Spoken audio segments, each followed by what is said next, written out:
káàbọ̀. Ṣé wọ́n ní ọwọ́ tó ń dunni a kì í fi sábẹ́ aṣọ o,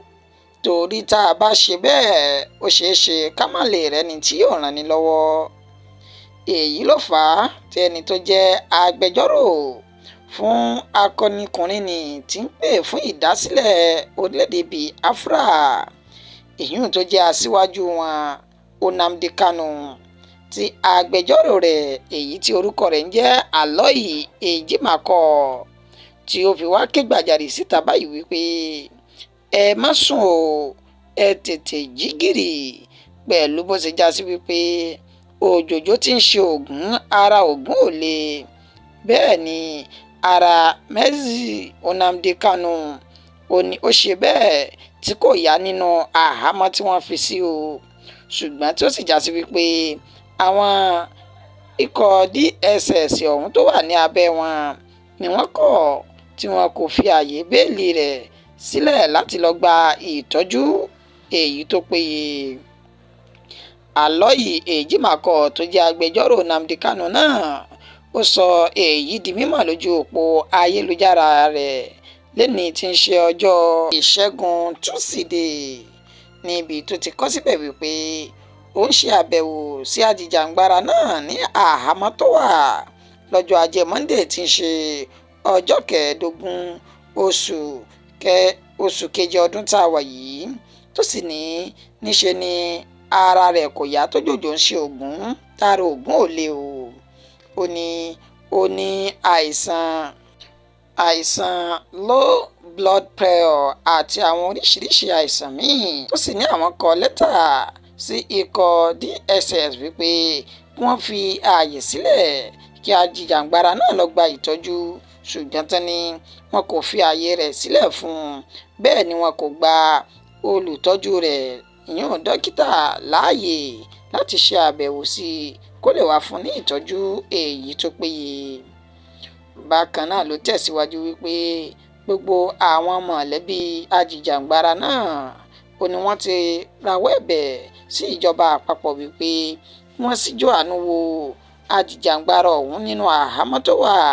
kó má bàa tibẹ̀ jáde láyé. Wọ́n pe ẹni tó jẹ́ ààrẹ orílẹ̀-èdè Nàìjíríà ìyún ààrẹ Bọ́lá Ahmed Tinubu wípé kí wọ́n síjú àánú wo Nnamdi Kanu kí ó lè lọ gba ìtọ́jú èyí tó péye, kí ó lè bọ́ kúrò nínú àìsàn yìí tó wà tó ṣeé ṣe kó mú ikú rẹ̀ lọ́wọ́. Pé kí gbogbo oníṣẹ́ ibi kí wọ́n múra sí báyìí, torí pọ́jọ́ ọjọ́ kan ń bọ̀ tẹ̀san yóò dé tí iná yóò dilẹ̀ lẹ́yìn àsùnsùnjẹ o. Ilé-ẹjọ́ gíga tó fìkàlẹ̀ sí ìlú Asaba ní ìpínlẹ̀ Delta ó ní ó ti ṣe bẹ́ẹ̀ ju àwọn arákùnrin méjì kan báyìí sí ẹ̀wọ̀n gbére lórí ẹ̀sùn pé wọ́n ṣe bẹ́ẹ̀ pa àwọn ìbejì ọkùnrin méjì kan. Ilé-ẹjọ́ gíga tó wà ní ìlú Asaba ó ní ó ti dájọ́ ẹ̀wọ̀n gbére fún arákùnrin tí orúkọ rẹ̀ ń jẹ́ Onua Ije àti Iwanoze Uzo lórí ẹ̀sùn pé wọ́n pa àwọn ìbejì kan tí orúkọ wọn jẹ́ Chidalu àti Chigozie Agunobi tí wọ́n wá láti inú mọ̀lẹ́bí Olise Agunobi. Ẹni tó jẹ́ olùpẹ̀jọ́ ìyún arábìnrin Paula Akpoguma ó sọ ọ́ di mímọ̀ wípé ní agbègbè Òkè Ògbélé nínú oṣù kẹta ọjọ́ 5 ọdún 2020 ó ní àwọn ènìyàn burúkú náà hu ìwà láabi ọwọ́ wọn náà pẹ̀lú bí wọ́n ṣe tan àwọn ìbejì méjèèjì ọ̀hún wọ inú igbó lọ, tí wọ́n sì fi ọ̀bẹ gé nǹkan ọmọkùnrin wọn. Wọ́n yọ ojú wọn, bẹ́ẹ̀ ni wọ́n sì yọ ọkàn wọn kúrò lára wọn. Ẹni tó wá jẹ́ adájọ́ àgbà fún ilé-ẹjọ́ gíga náà ìyún Ọ̀nàmẹ́màṣá Òmùkòrò ó ní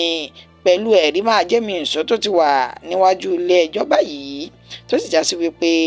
ẹ̀sùn tí wọ́n fi kan àwọn ọ̀daràn méjì ọ̀hún ó ní ó múnádóko tí ẹ̀rí tó sì gbá múṣemúṣe tí ó wà pẹ̀lú rẹ̀. níṣe ni òun yóò gbàgbé wọn sínú ọgbà ẹ̀wọ̀n níbi tí wọ́n ti lọ lo ìṣẹ̀mí ayé tó kù lórí ẹ̀sùn tí wọ́n fi kàn wọ́n ọ̀hún. ìròyìn wa kò jù báyìí lọ fún ti àkókò yìí. Ẹni tó ṣe àkójọpọ̀ rẹ̀ tó tún kà sí ti ìgbọ́yìn náà ni àyànfẹ́ Elédùmarè. Títí di àkókò tá a tún máa mú ìròyìn míì wá, ẹ má gbàgbé láti bá wa subscribe sórí ìkànnì yìí kí ẹ lè máa rí wa wò àti rí wa gbọ́ lóòrèkóòrè.